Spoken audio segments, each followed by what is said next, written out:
అసలు ఎందుకు మన ప్రోడక్ట్స్ని మనం ఎందుకు బిల్డ్ చేసుకోవాలి? ప్రతిసారి మనం ఒక ఫోన్ మాట్లాడినా లేకపోతే బ్రష్ చేసినా అంతెందుకు మీ షూ మీరు తెలుసుకుంటున్నా సరే దాని వెనకాల తిప్పి చూస్తే మేడ్ ఇన్ చైనా అని క్లియర్గా రాసి ఉంటుంది. ఒక స్క్రూ డ్రైవర్ దగ్గర నుంచి ఒక స్మార్ట్ ఫోన్ వరకు ప్రతి ఒక్కటి మనం చైనా నుంచి ఇంపోర్ట్ చేసుకుంటుంది. మరి ఇండియా సంగతి ఏంటి? మనకి రాక కాదు, బద్ధకం అంతకన్నా కాదు. మరి మనం ఏం మిస్ అయినట్టు? చాలామంది లైఫ్ సెటిల్ కావాలని చెప్పి ఐటీ సెక్టర్ మీద ఒకేసారి అందరు పడిపోయారు. కానీ అదే టైంకి చైనా అయితే ఫ్యాక్టరీస్ని బిల్డ్ చేసింది. మనందరం మన లైఫ్ సెటిల్ కావాలని చూస్తున్నప్పుడు చైనా మాత్రం డెవలప్మెంట్కి చూస్తుంది.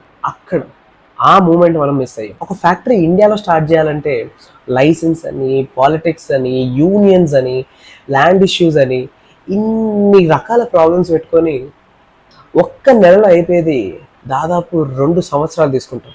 అదే చైనాలో ఫ్యాక్టరీ స్టార్ట్ చేయాలంటే ఒక ప్రోడక్ట్ని మనం ఎంత ఈజీగా అయితే ఇంపోర్ట్ చేసుకుంటామో అంతే ఈజీగా చైనాలో మనం ఫ్యాక్టరీ బిల్డ్ చేసుకోవచ్చు. ఇది నిజం. ఇప్పుడు థింగ్స్ కంప్లీట్గా చేంజ్.